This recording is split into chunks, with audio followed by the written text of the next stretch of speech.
Halo kawan-kawan, di sini kami dari kelompok 3 Ekonomi Moneter akan menjelaskan tentang studi kasus peran uang dalam perekonomian Indonesia. Topik yang akan kami bahas yaitu mengenai peran uang dalam membangun kembali perekonomian di masa pandemi COVID-19.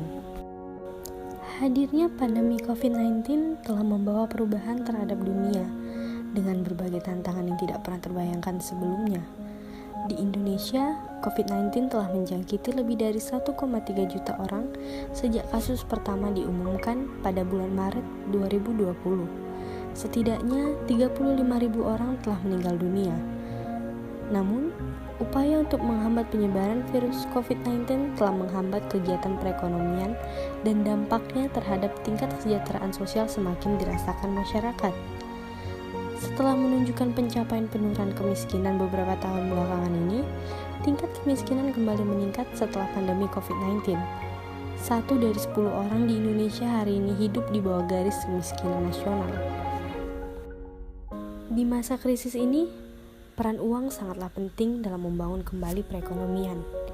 Adanya uang atau biaya menjadi syarat utama dalam merealisasikan rancangan strategi pemerintah, terkhususnya untuk memperbaiki perekonomian di masa pandemi sekarang ini.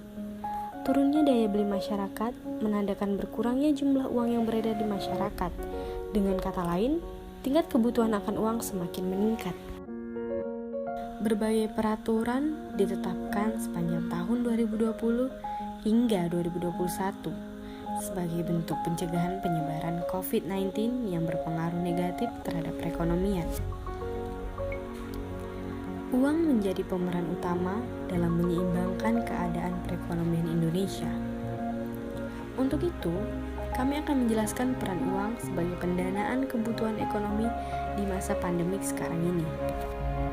Dilansir dari website resmi Kementerian Keuangan Indonesia, sepanjang tahun 2020, pemerintah telah menggunakan biaya penanganan COVID-19 sebesar Rp677,20 triliun yang dialokasikan ke bidang kesehatan sebesar Rp87,55 triliun dan pemulihan ekonomi nasional sebesar Rp589,65 triliun.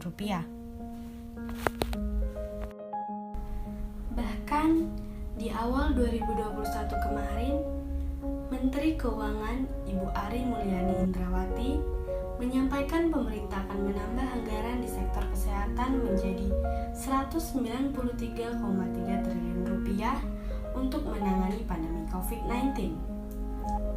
Maka, jika dihitung per data update 6 Juli 2021, biaya yang dikeluarkan pemerintah dalam penanganan COVID-19 sebesar Rp958,5 triliun.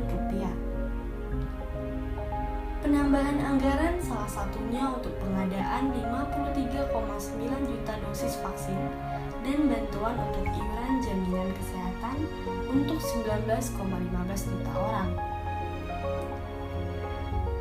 Upaya vaksin dan bantuan iuran jaminan kesehatan ini bertujuan dalam memutuskan penyebaran rantai COVID-19. Dengan syarat sudah vaksinasi, beberapa kegiatan ekonomi masyarakat dapat dijalankan. Dengan demikian, akan meringankan beban dalam memacu pertumbuhan ekonomi di tengah krisis ekonomi.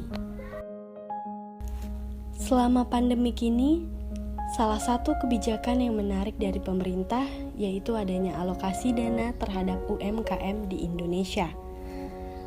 Laman resmi Kementerian Keuangan Indonesia mencatat pengeluaran untuk dana UMKM sebesar Rp78,78 triliun.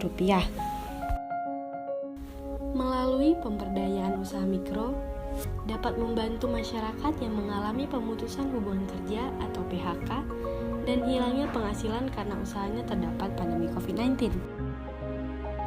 Nah, pertanyaan selanjutnya, apakah kondisi keuangan negara baik-baik saja? Dan apakah jumlah persediaan kas akan mampu memenuhi seluruh alokasi dana yang ada?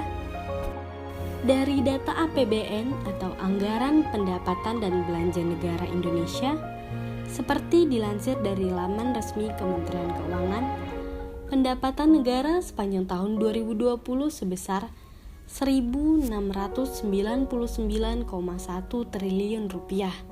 Sementara belanja negara sebesar 2.738 triliun rupiah, meningkat sebesar 124,5 triliun rupiah dari tahun sebelumnya. Dengan demikian, negara kita mengalami defisit anggaran sebesar 1.068,9 triliun rupiah. Dari data ini, kita mengetahui bahwa kondisi keuangan, lebih tepatnya perekonomian kita, sedang tidak baik-baik saja.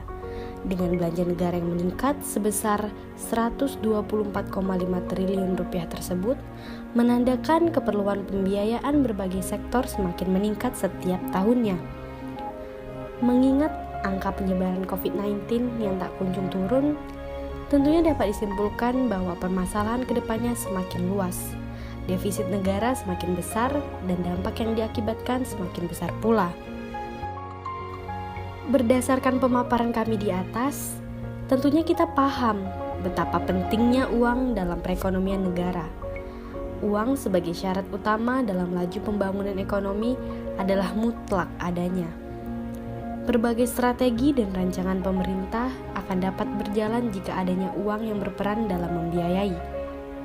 Dengan demikian, harapan akan pertumbuhan ekonomi yang semakin baik dapat terrealisasikan. Dari video ini, kami harap teman-teman bisa mengerti bagaimana kondisi perekonomian Indonesia saat ini. Thank you for watching and enjoy your life.